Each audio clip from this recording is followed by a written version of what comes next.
Hello, this is Claus Jensen presenting the second video in my series on the positional exchange sacrifice. If you watched my first video on this subject, you know that an exchange sacrifice is to give up a rook for either a knight or a bishop.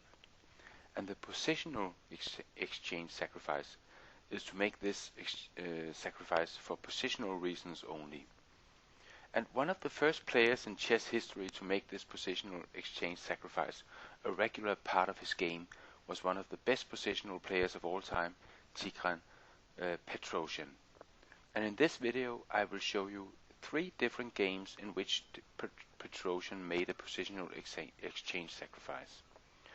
The first game is Mikhail Tal Petrosian from Riga 1958, and after 25 moves it's black to move, and we have this position. And if we just take a look at this position at this point, then we can see that material is equal. White has slightly more space, and he has a half open F file, and White is having a good bishop on E3, while Petrosian's bishop is a bad bishop because he has too many pawns on the queen side and in the center on dark squares. And also White here has a protected passed pawn on D5, and as Nimzowitsch pointed out many years ago, then the best blockader of this kind of passed pawn is the knight, because the knight can blockade this pawn, and at the same time, if it's on this square, it can attack pieces or pawns behind the passed pawn, and the knight is the only piece that can do this. So it would be logical for Petrosian in a position like this to play knight e8. I'll just remove these. To play knight e8 and knight d6. But Petrosian in this position looked much deeper into the game and played the very strange looking rook d6 in this position. Knight b3 was attacking the pawn on c5, and knight d7 defending the c5 pawn, but taking the knight to a very passive square. Rook a to a1 follow, rook g6, rook f1, bishop d6, h4, queen d8, h5, and rook f6, queen g4. And Petrosian has played a series of strange moves, resulting in some odd placements of his pieces. The bishop is the one to block the passed pawn on a d5, and this is not the best piece, as we spoke of just before. The knight is on this very passive square on d7, and the rook is looking very odd here in front of the king position. But after Petrosian's next move, it's clear to see what this chess mastermind had in mind when he in this position played rook f4. And after bishop takes f4, e takes f4, knight d2, Petrosian played knight e5, Tal took on f4, and then Petrosian could take on c4 with a discovered attack on the queen, e5, knight takes e5, knight e4, h6, and rook a to e1. And looking at this position, what strategical gains has Petrosian obtained from this exchange sacrifice? Well, first and foremost, he now has a much better bishop, because there's no longer a pawn on e5 blocking this bishop, and at some point Petrosian can play c4, and then this bishop is becoming better and better. Secondly, he now has a pawn majority on the queen side, which is securing him some counterplay. He has these 2 pawns against only the b2 pawn. And a third thing to notice is that Tal's protected passed pawn on d5 is no longer protected. It's of course still a passed pawn, but it's is much weaker now than it was a few moves ago.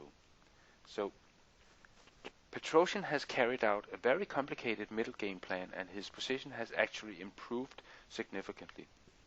And I think very few players would be able to come up with an idea like this. And even Petrosian himself commented on this game 25 years later, saying, "My mind worked some other way then." And that's probably true. And for the record, I can tell you that this game was drawn after 73 moves, but all winning chances were on Petrosian's side. So this was a very complicated game and a very complicated exchange sacrifice. And let's move on to the second example of Petrosian. We move to this position, and this is from the game Petrosian Gligoric from 1962, the Olympiad. And it's a King's Engine game, and it looks as if Petrosian is having some difficulties playing white here, because black has successfully grabbed the initiative, and having just played rook a6, he's clearly planning to play rook a to f6, and then play for e4 at some point, which would make d3 a problem square for white, with a nice control for black. So once again, we see Petrosian having his own ideas on the position. And he plays in this position bishop f3. And after rook a to f6, and then Petrosian walks right into a knight fork, sacking the exchange with rook e1.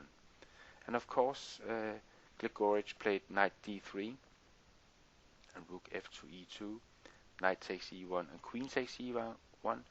But now, Petrosian has effectively stopped this e4 push. He has so many pieces controlling this square, and after rook e8, c5, again Petrosian is seeking counterplay by a pawn majority on the queen side. Rook f to f8, knight e4, and at this point Gligoric offered a draw, and Petrosian accepted the draw. But this was a very innovative way of sacking the exchange, and I think this was a very interesting idea from Petrosian once again. And let's move on to the third example, and this game is from 1972, San Antonio. It's Portisch playing white against Petrosian, and at move 24 we have this position, and it's very clear that white is having a space advantage and much more active pieces, and he is now threatening to take on e7. He has a bishop attacking and the knight attacking. And in this position, Petrosian came up with the move e5. And Petrosian himself notes, at this point Portisch obviously couldn't decide if I had planned this sack or if it was simply a blunder. And I think Portisch decided that it was probably a blunder, so he played bishop e7, winning the exchange. Petrosian played f5, and Portisch took on f8, and after knight takes f8, it's the character of the position has changed dramatically. Especially this seemingly strong knight on c6 is in fact having very little value now, because now Petrosian has played his pawn to e5, then there's no escape for this knight, and it in fact does very little on c6.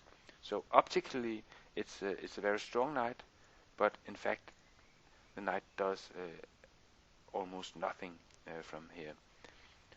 So the position is much better for Petrosian now than it was before the exchange sack, and again, this was eventually drawn after 13 more moves. And I hope you enjoyed this second part of my video series on the positional exchange sacrifice, in which has been shown in 3 different flavors from the same player, the mastermind Tigran Petrosian. And I hope you enjoyed these examples, and I hope to see you on my blog at klausjensen.com. Bye bye for now.